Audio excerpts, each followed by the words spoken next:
గోదావరి తల్లి నీళ్లు కృష్ణా జిల్లాలోకి ప్రవేశించాయి. సెప్టెంబర్ 15 ముఖ్యమంత్రి నారా చంద్రబాబు నాయుడు గారి చేతుల మీదుగా ఈ గోదావరి తల్లి నీళ్ళని కృష్ణమ్మ నదిలో కలుపుతాం. సార్ అంటే ఎన్నో ఇబ్బందులు ఎదుర్కొన్నారు. ఎంత కష్టపడి మొత్తం ఇదంతా కూడా గోదావరి నీటిని ఇక్కడ తీసుకురావాల్సిన పరిస్థితి. ఇందులో కార్యకర్తలు, నాయకులు, అధికారులు అందరూ కూడా కలిసి చంద్రబాబు నాయుడు గారి మహాసంకల్పంతో ఇది నెరవేరింది. సార్ పట్టిసీమను పూర్తి స్థాయిలో పట్టిసీమను ఎప్పుడు చూడబోతున్నాం? సెప్టెంబర్ 15 మొట్టమొదటి పంపు ప్రజలకు ఆన్ చేసి 15 గోదావరి తల్లి నీళ్ళని కృష్ణమ్మ తల్లి నీళ్ళు. ఈ నదుల అనుసంధానం వల్ల ప్రతిపక్షానికి మీరు ఏం సమాధానం చెప్పబోతున్నారు? సార్ ప్రభాకర్ గారు ఒక నిమిషం సార్. Sir 1 minute sir. చూస్తున్నాం మనం ఏదైతే మొదటి నుంచి కూడా టీడీపీ ప్రభుత్వం చెప్పినట్టే చేస్తుంది. నదుల అనుసంధానం విషయంలో గోదావరి కృష్ణా నదుల సంగమానికి సమయం వచ్చేసింది. తాడిపూడి ఎత్తిపోతల నుంచి పోలవరం కుడి కాలువ ద్వారా వదిలిన నీరు కృష్ణా జిల్లాలోకి ప్రవేశించింది.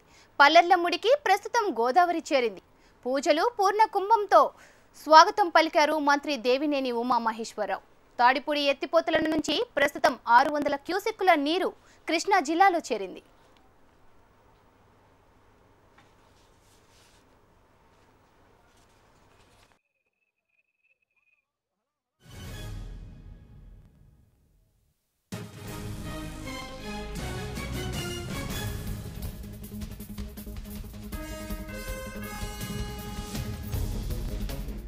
దేశ చరిత్రలో కొత్త అధ్యాయం మొదలైంది. నదుల అనుసంధానానికి ఆంధ్రప్రదేశ్ తొలి అడుగు వేసింది. నిన్నటి వరకు వృధాగా సముద్రంలో కలిసిపోయిన గోదావరి ఇప్పుడు కృష్ణమ్మ ఒడిలోకి చేరింది.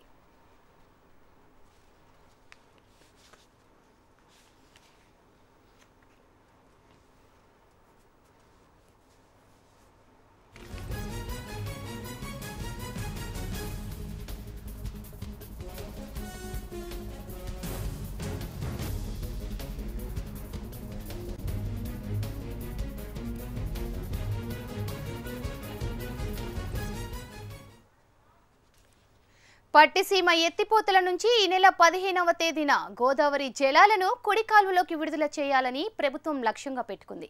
అంతకుముందే 9 రోజుల కిందట తాడిపూడి ఎత్తిపోతల ద్వారా తొలుత 300 క్యూసెక్కులు, ఆ తర్వాత కాస్తంత సామర్థ్యం పెంచి 500 క్యూసెక్కులను పోలవరం కాలువలోకి విడుదల చేశారు. 9 రోజులు ప్రయాణించిన గోదావరి జలాలు పోలవరం కుడి కాలువ 114వ కిలోమీటర్ వద్ద గుండేరు ఆక్విడెక్ట్ను దాటి జానంపేట వద్ద ఉన్న మరో ఆక్విడేట్ను తాకాయి. పశ్చిమ గోదావరి జిల్లాలో పోలవరం కుడి కాల్వ నిడివి 124 కిలోమీటర్లు. కృష్ణా జిల్లాలో మరో 54 కిలోమీటర్లు ఈ కాల్వ ద్వారా గోదావరి జలాలు ప్రవహించాయి.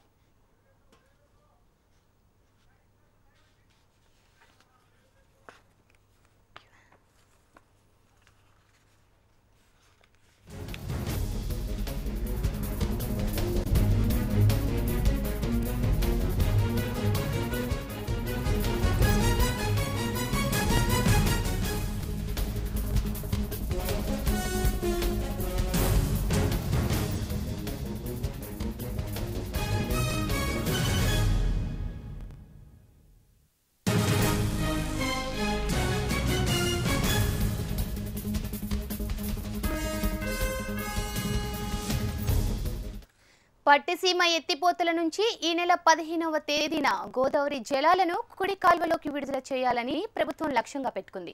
అంతకుముందే 9 రోజుల కిందట తాడిపూడి ఎత్తిపోతల ద్వారా తొలుత 300 క్యూసెక్కులు, ఆ తర్వాత కాస్తంత సామర్థ్యం పెంచి 500 క్యూసెక్కులను పోలవరం కాల్వలోకి విడుదల చేశారు.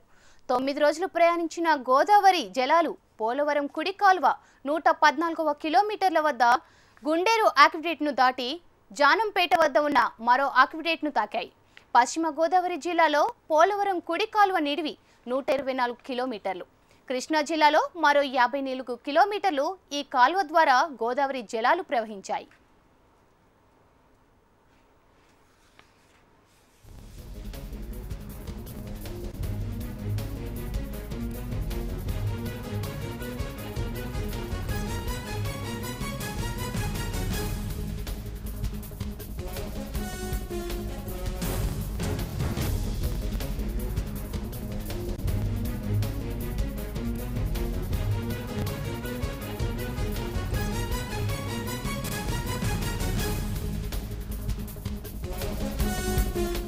గోదావరి కృష్ణా నదుల సంగమానికి సమయం వచ్చేసింది.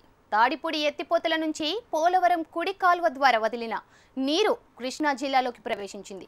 పల్లెర్లముడికి ప్రస్తుతం గోదావరి చేరింది. పూజలు పూర్ణ కుంభంతో స్వాగతం పలికారు మంత్రి దేవినేని ఉమామహేశ్వరరావు. తాడిపూడి ఎత్తిపోతల నుంచి ప్రస్తుతం 600 క్యూసెక్కుల నీరు కృష్ణా జిల్లాలో ప్రవేశించింది.